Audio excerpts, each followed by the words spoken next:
VIP promotions now bring you a light heavyweight contest. We are scheduled for 4 3-minute rounds of boxing. Timekeeper ringside is Barry Pinder from Sheffield upon the sound of the bell. Our scoring referee is Darren Sargentson from Manchester.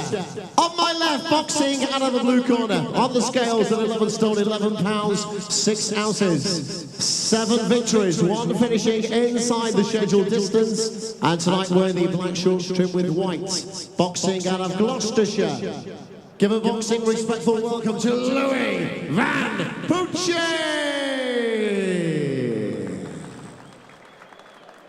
And across the ring stands his undefeated opponent wearing white, black and blue, and boxing out of the red corner. Scaling officially at 12 stone, 2 pounds, 12 ounces. 2 fights, 2 victories. And boxing out of Wigan, Greater Manchester, introducing the undefeated Connelly.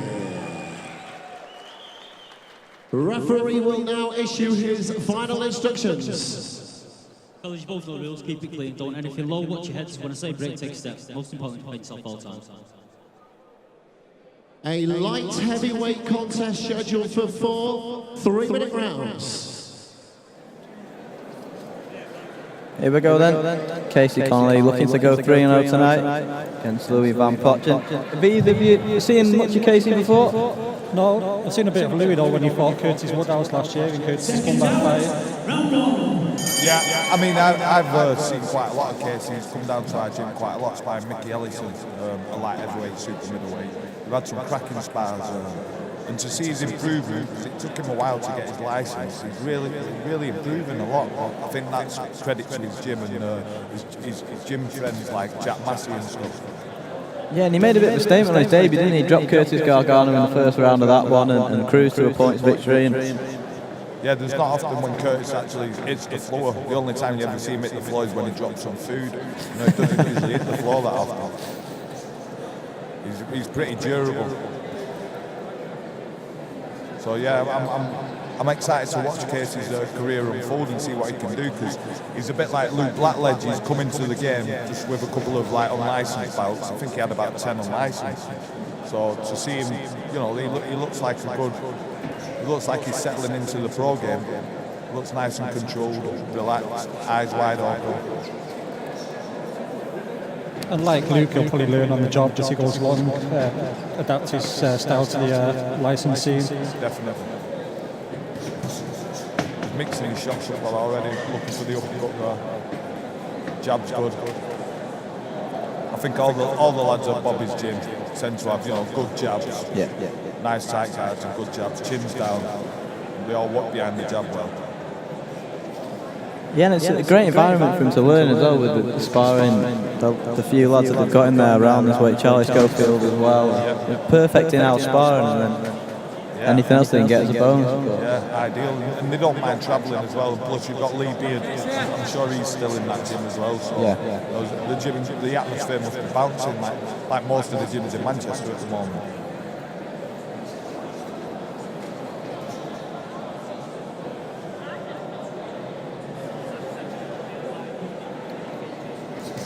That's nice work again, a lovely right hand over the top.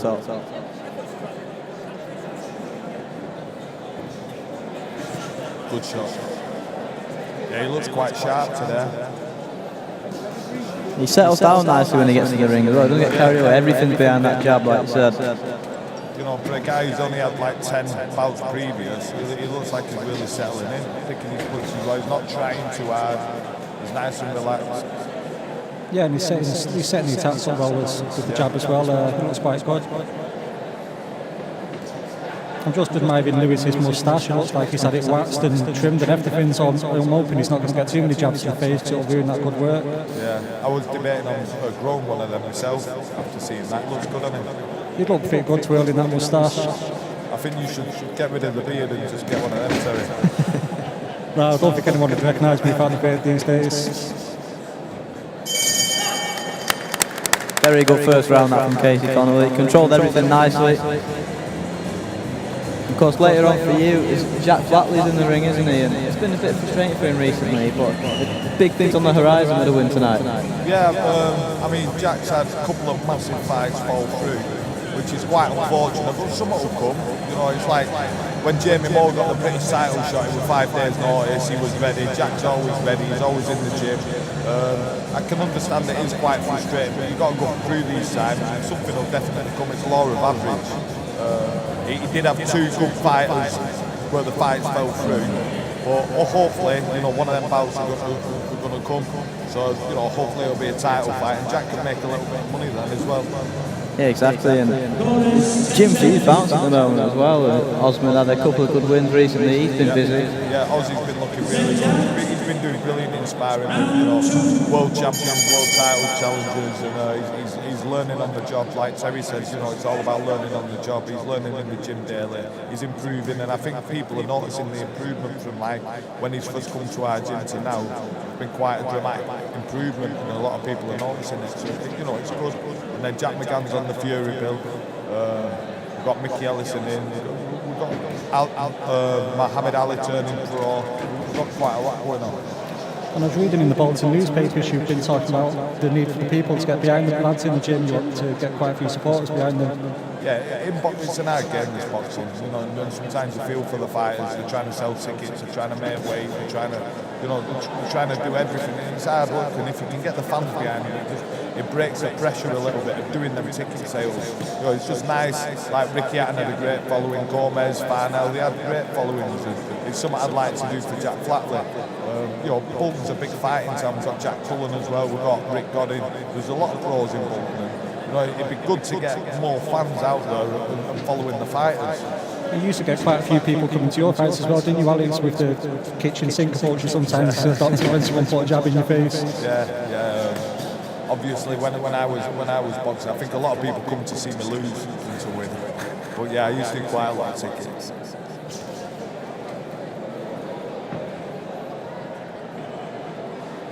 Casey still looks nice and controlled. He's looking for the opening. It's quite hard sometimes when guys shell up a little bit. Van Pooch's shelled up just a little bit. I think he's felt Casey's, you know, shots, and he's got variety, and he's, you know, he's really thinking about what's going on, trying to make him miss. His nose is flooded a little bit. He's carried on where he left off in the first round behind that jab, setting everything up, and he's just letting his right hand go a little bit more often now, and he's landing every time he's throwing it. Yeah, he looks really impressive, to be honest. I've seen him come on quite a lot, but I haven't actually had him down at the gym sparring much in recent times, so it's been a little while since I've seen him. But yeah, he looks good. You know, another exciting prospect to another exciting division. You know, the light heavyweights are getting better. And you know yourself, Alex, from when you were fighting, you try and get through these fights, then maybe get yourself up the ladder a little bit, get a regional title, and then try and kick on from there, don't you? Yeah, definitely. You'll move up to the 6s, the 8s. I mean, this is down as a 4. We're moving up to a 6 soon, 8 to a 10. You know, getting some sort of area title, like you say, or small hall title. You know, it's a great experience for these guys, especially for Casey. Like, something he is lacking in a little bit, but you wouldn't think it. He looks like a, you know, like he looks like a good fighter, a good seasoned fighter at the moment. He's started letting his hands go a lot now. I think he's switching it up a little bit, you know, another gear, maybe because it's the end of the round. But yeah, he looked quite impressive then. I remember back when I first started doing the small law scene, we used to have 6-2s, 6 2-minute rounds. I remember you saying it was a struggle to get going in those ones. Yeah, it's. You know, I got better as the rounds go on, and in the rounds as well. So 2 minutes is over quite quick, innit? But yeah, quite strange. My first pro debut was actually 6-2s against Tommy Jones on the famous Jolly Boys. I'm not sure if they even still do the 6-2s. I think they do them every so often, don't they? Yeah, I've not seen one for a long time. I remember thinking that 4-3s was always the best bet, and then get it up to 6 3-minute rounds, and then 8 3-minutes, and then get into the 10-round fights with maybe a regional on the line. Yeah. I'm not sure why they did the 6-2s, probably for the extra 2 minutes rest. I'm not sure what the benefits of it is. Like you said, people just couldn't get going in those type of fights as well. It was tough to watch sometimes.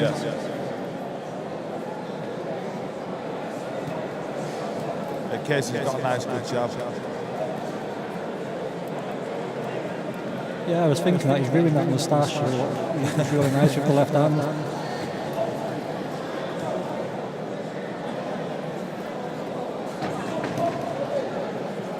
He is very tough though, Van Poetsch. He doesn't often get stops, does he?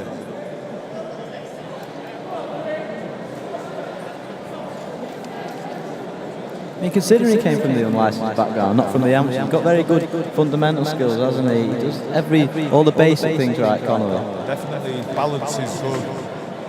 His guard's good, his chin's in a good position, his hands are in a good position, and his setups like that, little dip and then left up right hand, cuts the ring down well. He's not really giving him much room. It looks really good. It does.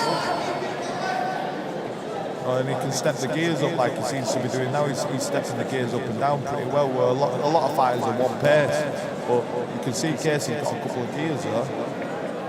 And it's been a good contrast. In the first fight we saw Joe Echo having not so much of an orthodox style, doing switching and dipping his hands low, but in this fight we've seen someone who's very orthodox, who boxes behind the jab. Yeah, it just shows that we're not all the same, we're not all lemmings. You know, you got to teach a fighter certain things, get the basics good, teach them different things, how to set different shots, how to move differently, and let them get their own flow instead of trying to, mould them all the same.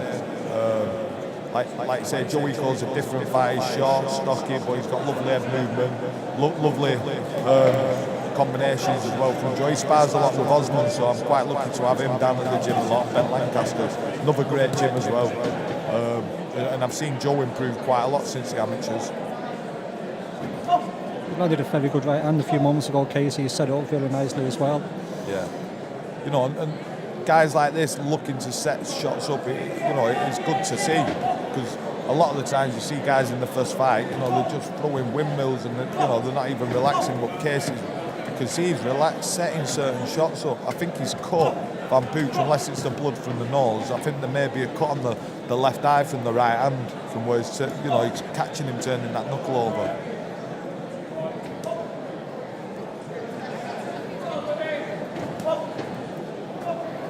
Got to be careful pulling out with that low left hand, Van Poetsch, because Casey's got a really good right hand by the looks of it.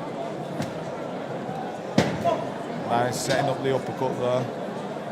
Like you say, there is a bit of blood by the left eye. Yeah, it's like a very fine nip. Yeah, it might be an old cut, a recent cut or something, just reopened, but it's them right hands, the way he chops it in, he lifts his elbow up and turns his knuckles over. So the dangerous punches, then they cut the skin.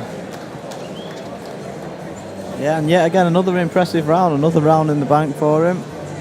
And like you said before, it's very unlikely you're going to stop Louis Van Poetsch, but putting him on the back foot like this, it is a bit of a statement. Yeah, he's really, you can see he's got to stay switched on. Louis, he's really having to switch on, and use all his survival tactics, and he has to throw them shots back to keep him on. But Casey's cutting the ring down really well. I like the way he cuts the ring down. He's not following him, he's cutting the ring down. He's hitting downstairs, he's hitting the uppercut, setting up the right hands. He looks good, I'm quite impressed with him. And Louis was stopped a couple of times in 2017, but as you say, he doesn't get stopped often. He's a tough guy.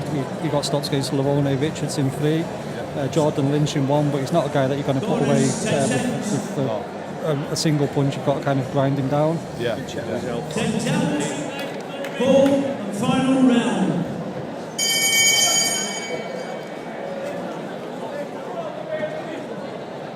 So the last round now, obviously all 3 rounds to Casey. And if you're in Casey's corner, what would you be telling him now? More of the same in this one? I'd ask him, put the gear up. Let's see him go up in that gear again, because you've got to practice stuff now. You don't want to get to that fight and then you're asking him to do it when he needs to and he can't do it. So let's practice some things now. Let's start stepping it up them gears. Getting yourself out of your comfort zone, which Casey looks like he's willing to. A couple of rounds he's really switched it on. I'd get him to be setting up the right hand. He's got a lovely right hand. It's probably one of his best shots, or maybe favourite shots. So I'd be looking at, set up the right hand one way or another. Different ways of setting up the right hand, not just one way. Also, the body shot for me, Van Poetsch lifts his elbows up, he's open right hooks, left hooks downstairs, goes a little bit square when he puts his shell guard up. So I'll be getting him, ripping him around the elbows as well. Nice shot there, sliced it up. Yeah, he looks really good at. I look forward to seeing Casey getting in some big fights at some point. I'm sure he'll do well. He's a Wigan lad, and all them Wigan lads are strong. It's all them pies he eat.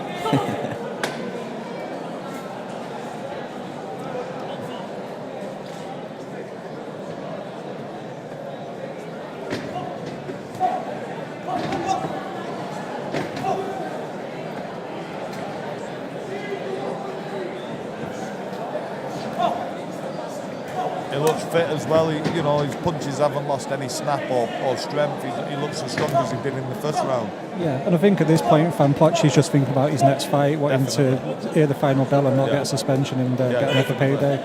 I'm not sure how bad the cut is, though. That might jeopardise any bouts if he has got any penciled in. Yeah, they look to have sealed it nicely between rounds, but as you say, he's probably got stuff scheduled in and he doesn't want to be taking too much time out. Yeah. Looking at it, he's got a bit of scar tissue on that eye, I think. He's hitting and holding now, little pro trick. Obviously, these lads on the road need to learn how to hit and hold and turn and tie up and all the survival instincts. And obviously, a few years ago, you had Nobby Nobbs teaching them a bag of tricks and telling the opponents the shoelaces were undone and all that type of stuff. He's telling the opponent to jab more. I remember I fought Tony Randell, the fight you called me the one-man riot, and I'm jabbing him, and he's going, "Good, Alex, keep jabbing him, that jab's working." And I'm thinking, who's shouting that? I looks down and it's his coach, Nobby Nobbs, telling me to throw the jab more. That's a good win in retrospect, because Tony Randell, he had a good run of wins as well, didn't he? Yeah. And he kind of came good. Yeah, he beat Kevin Conception, beat a few good fighters, I really enjoyed that bout. Yeah, it was a good one. I love watching that fight. Obviously, you got a great nickname out of it as well.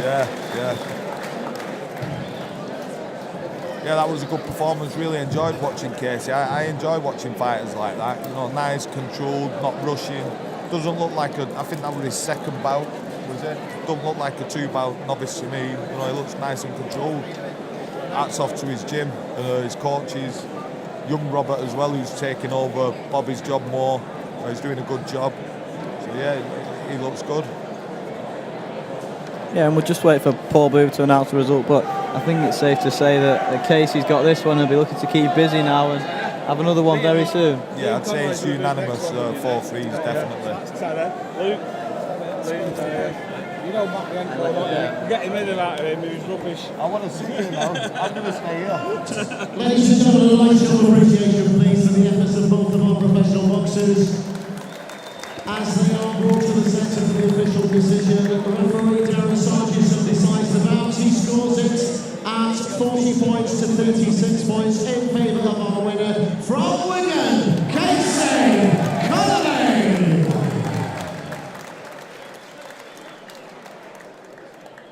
Keep that round of applause going as well, ladies and gentlemen. Won't you please for Louis Poetsch.